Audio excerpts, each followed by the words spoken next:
of the second Maamar of Shabbos Berashit, Vay'chulu השמים.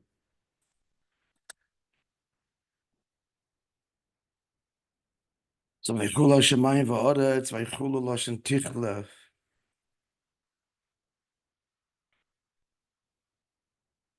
So that's the first h'tשכ. Later, ויכולו, the h'tשכ of the Maamar is kiloyan. But here it's beginning or end. Beginning which has an end. So heaven, a creation is limited.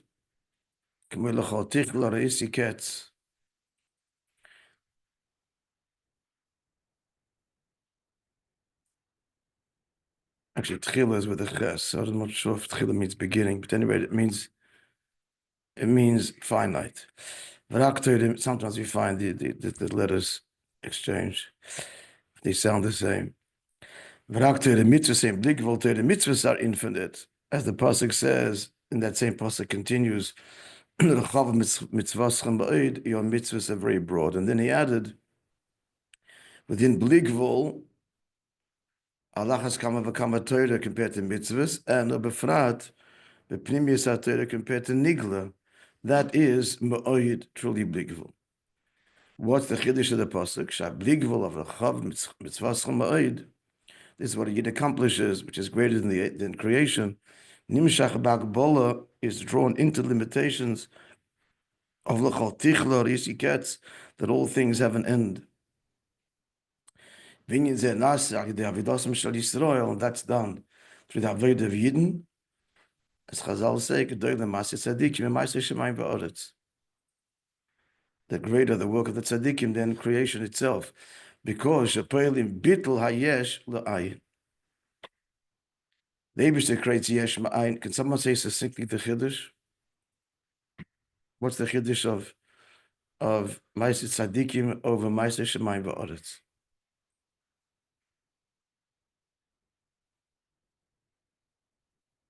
Anyone?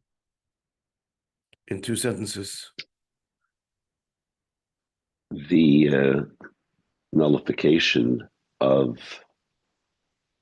ayin, bringing out the ayin within the yesh, is like the famous mashal, Tzipur HaMedaberes. It's a big chiddush for a created being to reveal in himself the infinite.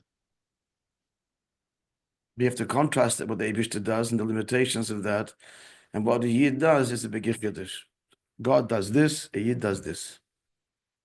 And clearly identify the Gdolim, which he says means be'ein aroich, not just relatively bigger, but incomparably so.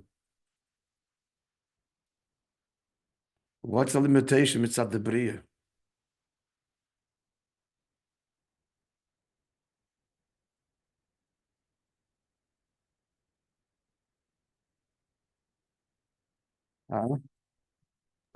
Shmuel, chime in.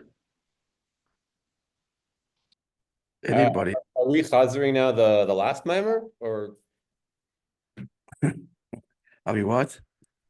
are we chazering We're the doing last the Maamar? Teichen. We're doing the Teichen. You know, you're on the WhatsApp? Yeah. Look at your WhatsApp. We're reading the Teichen there. Yes, we're talking about the previous Maamar, no? Well, the world, we said the world is she'amar le'olam modai, right? It's by definition, it's limited. I'm reading now what you sent. What's this? Yeah. It's Tzimtzum. It's a Tzimtzum of the creation. So What's Hashem creates the world at the expense. There's a cost. What's the cost? Maybe frame it that way, hit the nail on the head. There's a cost to creation. David, why don't you, again, if you listen, I promise you. Promise you. Everything is created limited. And we're revealing within the finite, the Cost, infinite. not the cost. We're almost there. The cost is at the expense, at the eclipse of the koach habligvul. The koach habligvul that creates must, to create a finite tachten that God desires, that requires that the koach habligvul be eclipsed, that tzimtzum completely, effectively removes the experience, the revelation of it. All we're left is bligvul, and we're left with two realities. Ayin that produces creation and a yesh. Ayin and yesh. Tzimtzum, let's say there's taushulus. There's a price to pay if you want to tachten. The price is that the alien is not there, not in a revealed way. And that's logical, because you want to tachten, you can't have the alien revealed, because then the tachten ceases to be a tachten. If he's privy and experiences the bligvul, he doesn't feel separate, he doesn't even feel that he's a finite creation, he feels a consequence of the koach habligvul. And God doesn't get what he wants, so he gets what he wants, and that is to create a tachten, and where he has eclipsed and removed his creative force. That sets the stage, that is the stage, the logical matziv of creation. And God says, you fix it. Fix it actually by doing the impossible. By drawing on my very essence, beyond my creative power. Didn't say this yesterday. Because we're not repeating the question that was the Havmin of the Maskona. Hashem's essence is beyond even the creative power. Tzorich Iyun, because he says only Atzvos can create Yesh Ma'ayin. But anyway, it still requires elaboration. But at any rate, that's the fact. The fact is that the koach habligvul, Shem Havaya, is eclipsed by Shem Elikim completely in terms of the experience of the tachten, giving rise to a creation that feels independent and is at the lowest rung of the totem pole. And the Yid comes along, Machatzti v'ani erba. I made the division, but I've allowed you to heal it. It's a pasuk. And the Yid heals the division between Gvul and Bligvul and draws the infinite creative power into creation, and creation still remains creation. That's quite the impossible feat. And that's what a Yid does through Torah mitzvahs, because he draws on Atzmos, before whom all is equally him, and therefore all can and is one in essence. And he reveals that. And that's a way greater chiddush than creation per se. Because here you made the yesh. And by definition, the yesh has to be separate.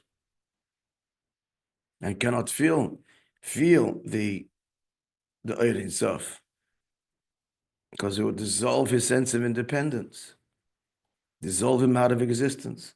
And he remains in existence, and he's privy and diffused and revealed within him is the koach habligvul, Hashem's creative power, drawing on Atzmos. So it's as if to say that Atzmos is behind creation, obviously, because as he brings from Tanya, Yesh Ma'ayin is only possible b'cheika Atzmos, but behind and concealed. And the Eid, through Torah mitzvahs, reveals Atzmos. So then you can have the impossible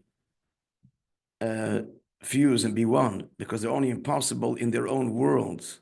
They're at odds, but not on the face of the Eibishter himself, who is their source, their equal source. Bligvul, infinite and finite, they're incompatible in their own worlds, but not on the face of Atzmos Yisbarach. That's the big chiddush. As he goes on to say, Shepoelim, back to the Kitzur, Shepoelim bittul hayesh lo ayin. Not that it disappears, but it becomes one with the ayin. They draw the bligvul into the world. Again, as the Maimon says at the end, because the Yid is rooted in Atzmos, and so is Torah and mitzvahs, and that's what allows for this fusion, which is the whole purpose. V'zehu kol ha'im, interesting here. Viכולו nasa shutav HaKadosh Baruch Hu b'maaseh Beraishis. That answers the statement how we can possibly be a partner with God. Actually, we're greater. The kivin shepel kiloyin ba'briya. He affects the kiloyin, meaning what does the Jew destroy in the bria?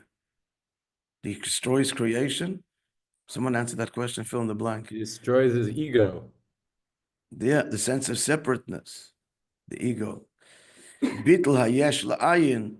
So then, nasa shutav shava becomes an equal partner. You created one way, we go the other way. So in that sense, we also create something novel. Creation was novel. Yesh mine was not there. Now it's here. We also do novel. Yesh the yesh bottle to the ayin. Then va'adarab doile ma'aser tzadikim. He doesn't bring the end of the Maimer where the Rebbe says, so why is it equal? And then talks about Atzmos. Interestingly enough, the Teichen and Yonim doesn't go there. They stop their kitzur. That's interesting. Before that, because we also were struggling what exactly is the Havamina the Maskana. But What's the Nikuda there with Atzmos that they're missing? That's missing? I forgot that part. well, I was just saying moments ago that Mikoyach Atzmos, that the impossible can happen. Gvul and Bli Gvul can fuse, and that's why we're an equal shutuf, because in the face of Atzmos, Gvul and Bli Gvul are the same. But it's choser. The Maimon itself says it's missing a beer that the Rebbe was saying, so it's a bit open-ended, but the general idea we have. Okay, now the next Maimon Rabbi.